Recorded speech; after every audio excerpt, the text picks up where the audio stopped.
Langkah politik mengejutkan kembali datang dari Istana Negara ketika Presiden Republik Indonesia, Prabowo Subianto, secara resmi dikabarkan menawarkan posisi penting dalam Kabinet Merah Putih kepada seorang figur yang selama ini dikenal sebagai pengkritik tajam kebijakan pemerintah, yakni Salsa Arwina Hutagalung. Tawaran itu bukan sembarangan, melainkan jabatan sebagai staf khusus Presiden, posisi yang berada sangat dekat dengan pusat pengambilan keputusan negara.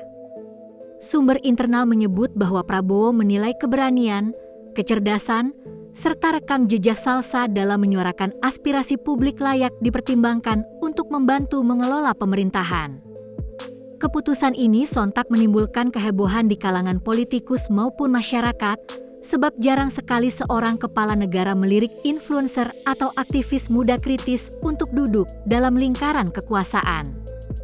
Sebagian pihak melihat langkah ini sebagai strategi politik cerdas untuk merangkul suara generasi muda yang kerap merasa terabaikan, sementara sebagian lainnya menilai ini bisa menjadi pedang bermata dua. Jika Salsa menerima tawaran tersebut, ia akan mendapat akses langsung ke ruang-ruang penting di istana, sebuah kesempatan emas yang bisa mengubah arah karir dan peran sosialnya secara drastis. Namun, konsekuensinya adalah ia akan dipaksa menghadapi dilema antara tetap mempertahankan suara kritisnya atau menyesuaikan diri dengan kepentingan politik praktis di dalam sistem. Fenomena ini bukan sekadar tawaran jabatan, melainkan cerminan bagaimana lanskap politik Indonesia tengah mencari cara baru untuk tetap relevan di mata publik, khususnya kaum muda. Seorang pengamat menyebut, mengajak pengkritik masuk ke dalam sistem bisa menjadi jalan untuk meredam kritik sekaligus menguji konsistensi sang pengkritik. Dengan kata lain, tawaran Prabowo bukan hanya soal posisi, tapi juga ujian besar bagi kredibilitas Salsa Arwina. Hingga berita ini diturunkan, Salsa Arwina Hutagalung belum memberikan jawaban resmi atas tawaran mengejutkan yang datang langsung dari Presiden Prabowo Subianto tersebut. Diamnya Salsa justru menimbulkan spekulasi berlapis di tengah publik. Bagi sebagian kalangan, sikap hening ini bisa dibaca sebagai bentuk kehati-hatian luar biasa dari seorang tokoh muda yang selama ini dikenal vokal di media sosial. Ada yang berpendapat bahwa diam Salsa merupakan strategi politik tersendiri, seolah ingin menunjukkan bahwa ia tidak tergesa-gesa mengambil keputusan sebesar itu hanya demi gengsi atau kedekatan dengan kekuasaan.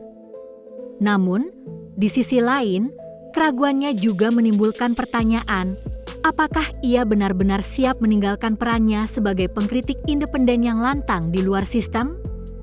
Banyak aktivis dan simpatisan yang mendukung suara kritis Salsa justru berharap ia tidak menerima tawaran itu karena khawatir independensinya akan tergerus jika sudah berada di lingkaran kekuasaan.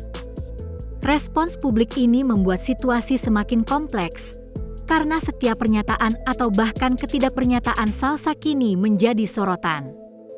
Dalam politik, diam seringkali berbicara lebih keras daripada ribuan kata.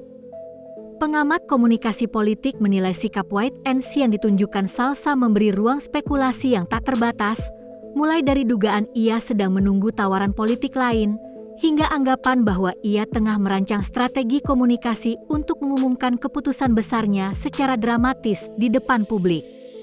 Yang jelas, apapun pilihan akhirnya, keputusan Salsa tidak lagi sekadar urusan pribadi, melainkan juga terkait dengan nasib representasi suara anak muda di panggung politik nasional.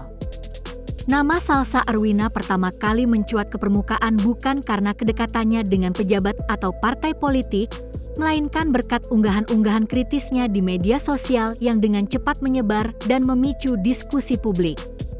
Ia tak segan menyoroti berbagai persoalan mendasar di tubuh DPR, Polri, hingga TNI, bahkan menyerukan reformasi menyeluruh di lembaga-lembaga negara tersebut. Kritik-kritik yang ia lontarkan dianggap berani karena menyentuh aspek sensitif yang jarang dibahas terbuka oleh tokoh muda. Salah satu unggahan Salsa yang menyoroti rendahnya transparansi lembaga legislatif, misalnya, viral hanya dalam hitungan jam, menimbulkan perdebatan sengit di ruang publik maya maupun nyata. Keberanian semacam ini jarang ditemui, Apalagi dari seorang influencer yang tinggal di luar negeri dan berjarak jauh dari hiruk-pikuk politik tanah air. Publik pun mulai melihat bahwa media sosial yang sering dipandang hanya sebagai ruang hiburan dapat menjelma menjadi alat politik yang sangat efektif dalam menggiring opini dan memperkuat kesadaran masyarakat. Dengan gaya bahasa lugas dan tanpa tedeng aling-aling, Salsa Arwina menunjukkan bahwa kritik bisa lahir dari mana saja, bahkan dari ruang digital ribuan kilometer jauhnya. Fenomena ini sekaligus menandai era baru politik digital di Indonesia, di mana satu unggahan saja bisa bertransformasi menjadi gerakan sosial yang menekan para pejabat negara untuk merespons. Dalam perkembangan terbaru, isu yang semakin memanaskan perbincangan publik adalah ketika Salsa Arwina secara terbuka menantang Ahmad Sahroni, Wakil Ketua Komisi 3 DPR RI, untuk berdebat terkait ucapannya yang dianggap merendahkan rakyat. Tantangan itu muncul setelah pernyataan Sahroni yang menyebut istilah "orang tolol sedunia" yang kemudian menuai respons keras di berbagai platform media sosial. Arwina menuliskan tantangan tersebut melalui akun Instagram pribadinya dengan nada lugas dan penuh keberanian, bahkan menyebut langsung akun Sahroni dan mengajaknya untuk beradu argumen dengan disaksikan juri internasional. Publik menilai langkah ini bukan sekadar ekspresi marah, tetapi cermin dari sikap kritis generasi muda yang berani melawan narasi pejabat yang dinilai merendahkan masyarakat. Meskipun Sahroni menolak ajakan debat tersebut dengan nada santai, publik justru semakin mengapresiasi keberanian Arwina yang berani keluar dari zona nyaman influencer biasa. Dari sini, terlihat jelas bahwa ruang digital kini menjadi arena penting bagi lahirnya kontrol sosial, dan Arwina mengambil posisi terdepan dalam memperjuangkan narasi itu. Keberanian Salsa Arwina dalam menantang figur politik nasional tidak muncul dari ruang hampa, melainkan ditopang oleh rekam jejak akademik dan intelektual yang kuat. Pada 2014, ia menorehkan prestasi internasional dengan menjuarai lomba debat di Nanyang Technological University, Singapura, sebuah ajang bergengsi yang mempertemukan mahasiswa terbaik dari berbagai negara. Selain itu, Arwina juga dikenal sebagai mahasiswa berprestasi di Universitas Gadjah Mada sebelum akhirnya melanjutkan studi ke luar negeri. Reputasi ini menjadikannya bukan hanya sosok influencer yang vokal, melainkan figur dengan landasan intelektual yang kuat dalam menyampaikan kritik. Prestasi akademiknya juga memberi pembenaran moral bahwa suaranya tidak sekadar muncul dari opini populer, melainkan hasil dari proses panjang pembelajaran, pengalaman, dan pengasahan kemampuan berpikir kritis. Publik pun melihat bahwa langkah Arwina menantang Sahroni atau mengkritik lembaga negara tidak bisa dianggap remeh, karena ia memiliki basis kompetensi yang layak untuk berdiri sejajar dalam ruang diskusi serius. Meski kini bermukim di Aarhus, Denmark, Salsa Arwina tidak pernah kehilangan perhatian terhadap situasi sosial dan politik di tanah air. Dari jarak ribuan kilometer, ia tetap aktif bersuara melalui media sosial, mengunggah analisis kritis terhadap berbagai kebijakan serta merespons langsung peristiwa politik nasional yang sedang ramai diperbincangkan. Keberadaannya di luar negeri bahkan dianggap memberi keunggulan tersendiri karena ia dapat melihat fenomena politik Indonesia dari perspektif yang lebih luas membandingkan dengan praktik demokrasi di negara lain. Aktivitas Arwina ini menunjukkan konsistensi seorang diaspora yang peduli terhadap nasib bangsa, bukan hanya menikmati kenyamanan hidup di luar negeri. Ia menegaskan bahwa jarak bukan alasan untuk bungkam, justru menjadi pemicu untuk lebih lantang bersuara karena ia merasa bebas dari tekanan politik langsung. Publik menilai, langkahnya ini memperlihatkan bahwa kritik tidak mengenal batas wilayah dan bahwa suara diaspora juga merupakan bagian penting dari dinamika demokrasi nasional. Selain kiprahnya dalam ranah politik, Salsa Arwina juga dikenal melalui kanal podcast Jadi Dewasa 101 yang membahas isu-isu seputar perjalanan hidup anak muda. Topik-topik seperti pengenalan diri, pengelolaan ekspektasi, hingga manajemen keuangan pribadi dibawakan dengan gaya santai namun menyentuh realitas generasi muda. Podcast ini kemudian berkembang menjadi medium penting yang memperkuat kedekatannya dengan publik, khususnya kalangan mahasiswa dan profesional muda. Banyak pendengar mengapresiasi gaya komunikasi Erwina yang lugas, jujur, dan tidak menggurui, membuat pesan yang disampaikannya terasa lebih membumi. Melalui platform ini, Erwina tidak hanya dikenal sebagai sosok kritis dalam politik, tetapi juga sebagai teman bicara yang relevan bagi generasi milenial dan Gen Z. Popularitas podcast tersebut menjadi modal sosial yang memperluas jangkauan pengaruhnya, menempatkan Erwina sebagai figur publik multitalenta yang mampu menjembatani diskusi serius dengan sentuhan humanis yang mudah diterima halayak luas. Dalam beberapa unggahan terbarunya, Salsa Erwina semakin menegaskan sikap politiknya dengan mendukung penuh seruan rakyat untuk reformasi menyeluruh di tubuh DPR, Polri, dan TNI. Menurutnya, lembaga-lembaga negara ini merupakan pilar penting yang harus menjalankan fungsi pengawasan, keamanan, dan representasi dengan profesional, bukan justru melecehkan kepercayaan publik. Ia menyoroti berbagai kasus yang memperlihatkan lemahnya akuntabilitas serta kesenjangan antara aspirasi rakyat dengan tindakan elit politik maupun aparat. Keberaniannya untuk menyuarakan kritik kepada 3 institusi besar sekaligus memperlihatkan bahwa ia tidak takut bersinggungan dengan kekuatan dominan. Hal ini dinilai sebagian pengamat sebagai cerminan bahwa generasi muda kini tidak lagi puas dengan janji-janji reformasi setengah hati, melainkan menginginkan perubahan konkret.